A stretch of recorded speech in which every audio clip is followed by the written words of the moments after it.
Assalamualaikum warahmatullahi wabarakatuh. Perkenalkan, nama saya Kafir Maulana Rosyad.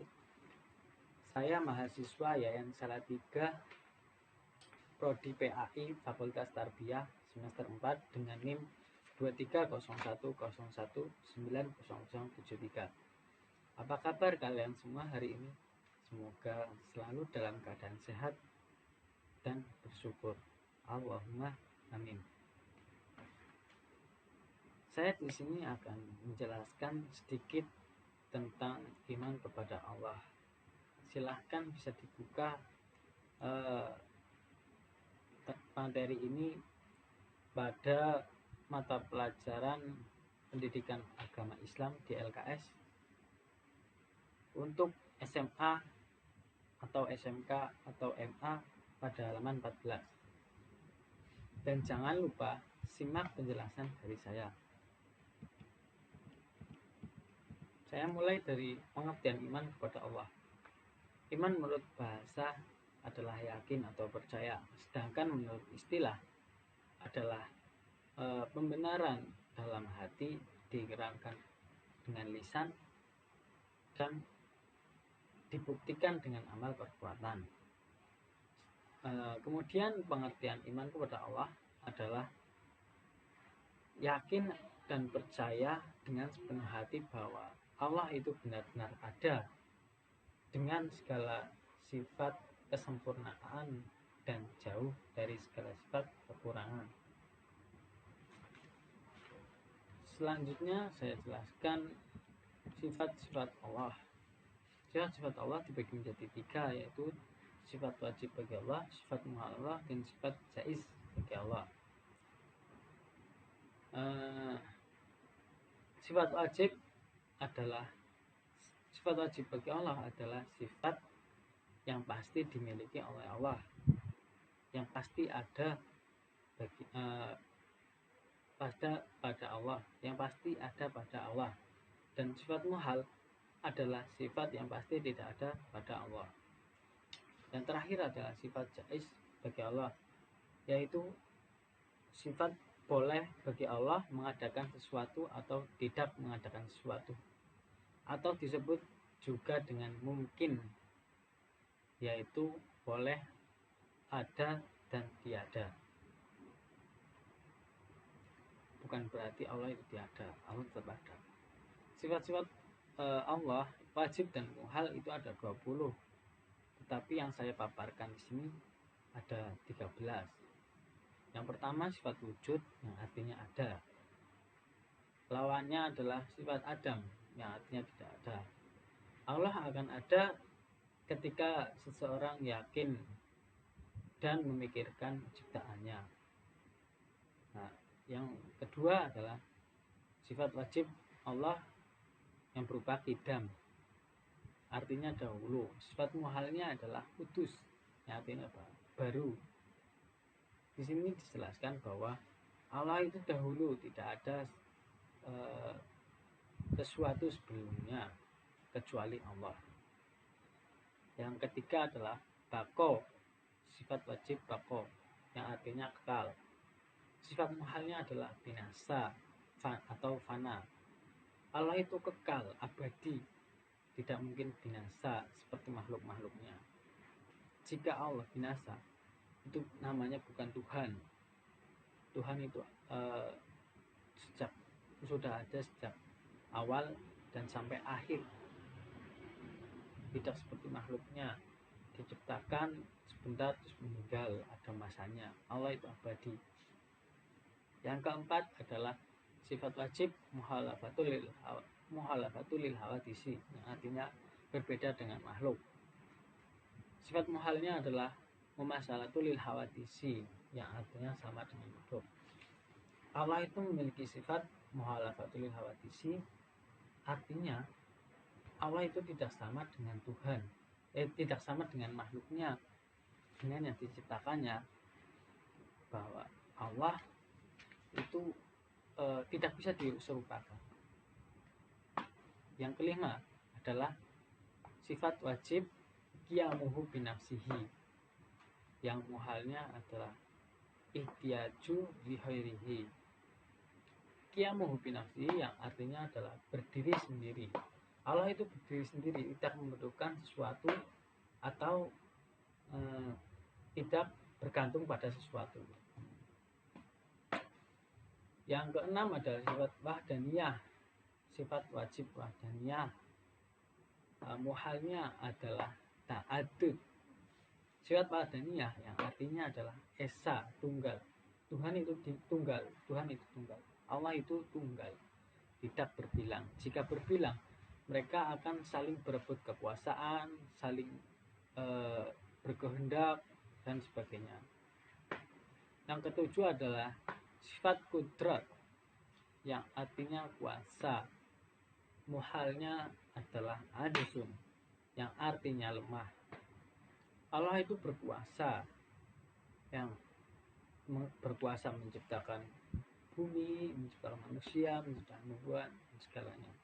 Tidak mungkin lemah seperti makhluk-makhluknya yang tidak berdaya, lemah dan lemah untuk beribadah, lemah iman dan lemah sebagainya.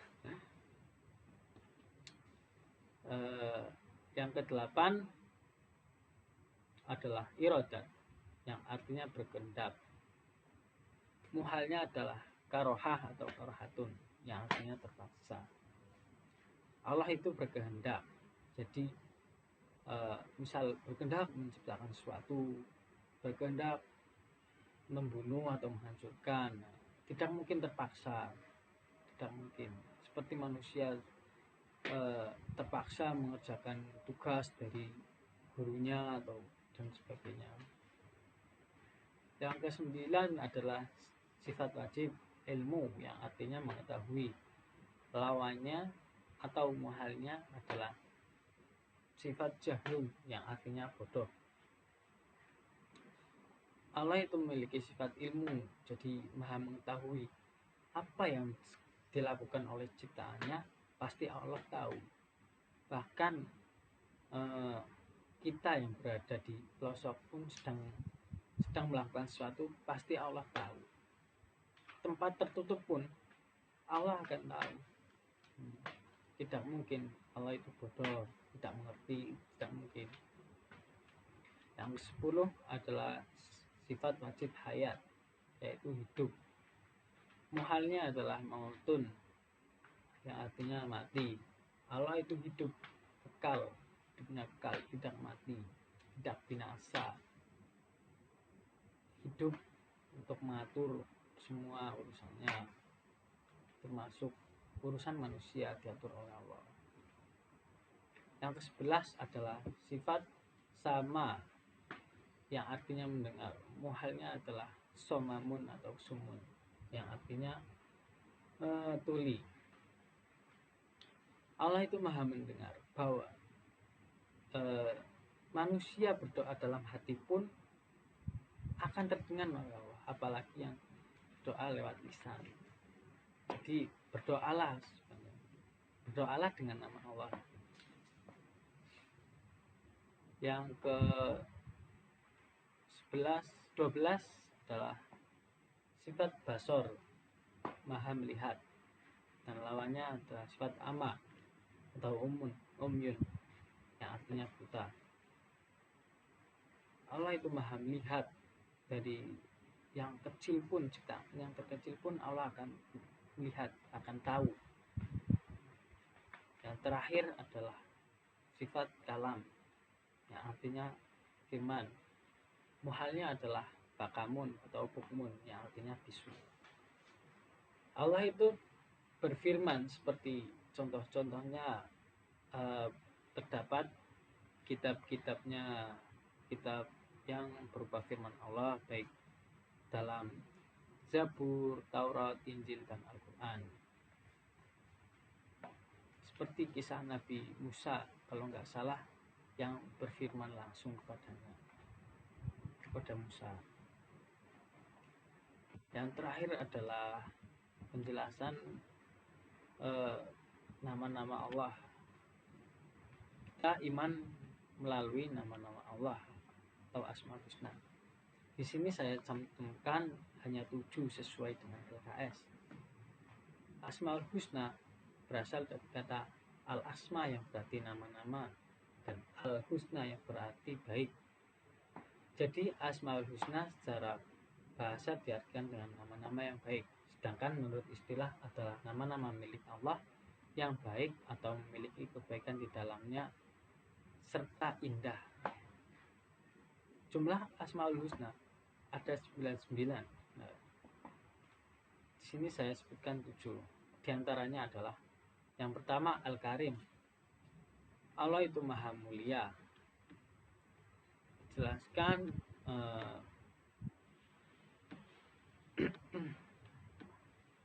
Al-Karim dimaknai sebagai maha mulia, yang maha dermawan atau yang maha pemurah. Disebutkan dalam Al-Quran juga Fata'ala Allahul Malikul Haq la ilaha illa huwa rabbul arsyil karim, yang artinya maha tinggi Allah, raja yang sebenarnya tidak ada Tuhan selain Dia, Tuhan yang mempunyai arsy yang mulia. Imam Ghazali menjelaskan makna Al-Karim sebagai yang memaafkan meski memiliki kekuatan, menepati janji yang telah dikatakan dan mengabulkan permohonan lebih dari yang diminta, dan Dia tidak keberatan pada apapun yang diminta atau siapa yang meminta. Nah, itulah Al-Karim yang maha mulia. Selanjutnya adalah Al-Mu'min yang maha memberi keamanan. Keamanan merupakan kebutuhan penting juga bagi manusia. Keamanan dan rasa aman yang kita peroleh tidak lepas dari kekuasaan Allah. Ketenangan hati hanya dapat didapat bila kita dekat dengan Allah, rajin membaca Al-Quran, rajin sholat, dan lain-lain. Selanjutnya adalah sifat nama Al-Wakil. Nama Allah Al-Wakil yang artinya maha memelihara.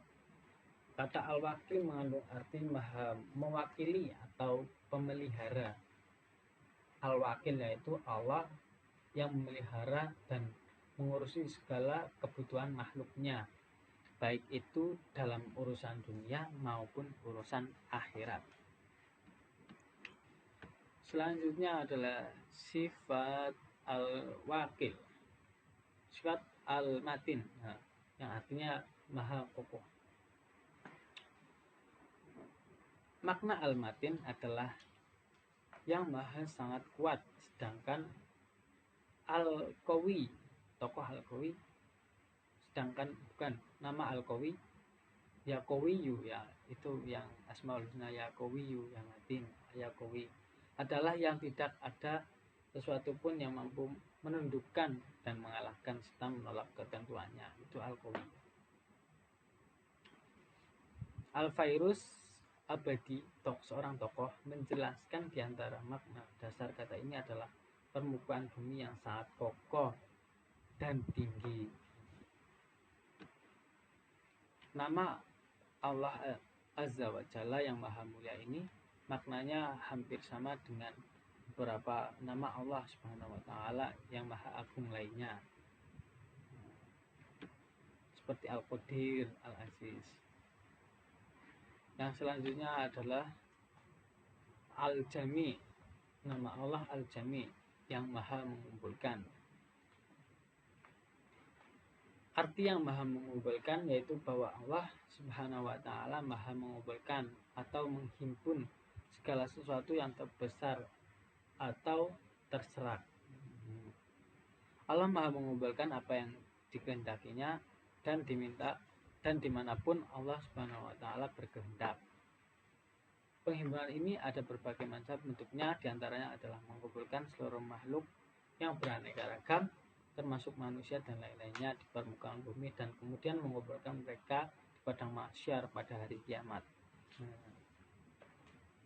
langsung saja. Selanjutnya nama Allah Al-Adl, yang maha adil.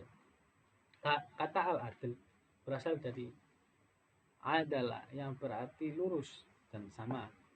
Orang yang adil adalah orang yang berjalan lurus.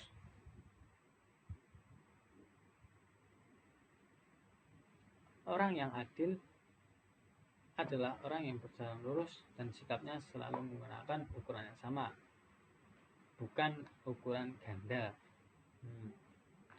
Allah dinamai Al-Adil sebab keadilan Allah Subhanahu wa taala adalah sempurna. Semua yang diciptakan dan ditentukan Allah sudah menunjukkan keadilan yang sempurna.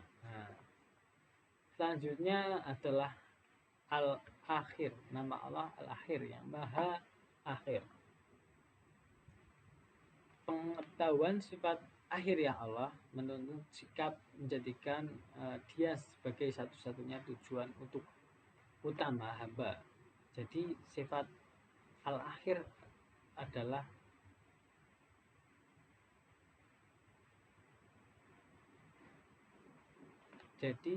sifat al-akhir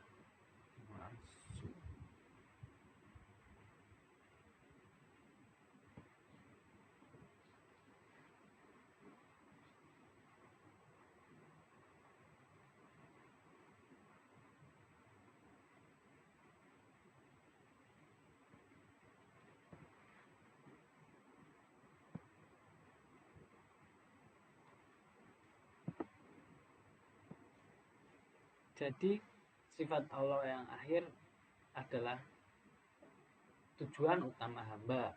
Tidak ada tujuan setelah itu. Dialah satu-satunya yang menjadi tujuan akhir si hamba. Selanjutnya adalah hikmah beriman kepada Allah. Hikmah beriman kepada Allah adalah mendorong kepada kita agar dapat mewujudkan sifat-sifat mulia Allah dalam perilaku kita sehari-hari, dalam artian menambah ketaatan kita kepada Allah, ketakwaan kita kepada Allah. Selanjutnya hikmahnya adalah keimanan kepada Allah harus ditunjukkan dengan melaksanakan perintah-perintahnya, bukan hanya sebuah pengakuan palsu dengan lisan, yang artinya kita hidup selalu senantiasa beribadah. Hikmahnya menambah semangat beribadah, menambah semangat melakukan kebenaran. Yang terakhir, hikmah beriman kepada Allah adalah Allah memiliki Asmaul Husna dan kita diperintahkan untuk berdoa dengannya. Maka pelajarilah 99 nama Asmaul Husna dan berdoalah dengannya. Nama-nama Allah yang baik itu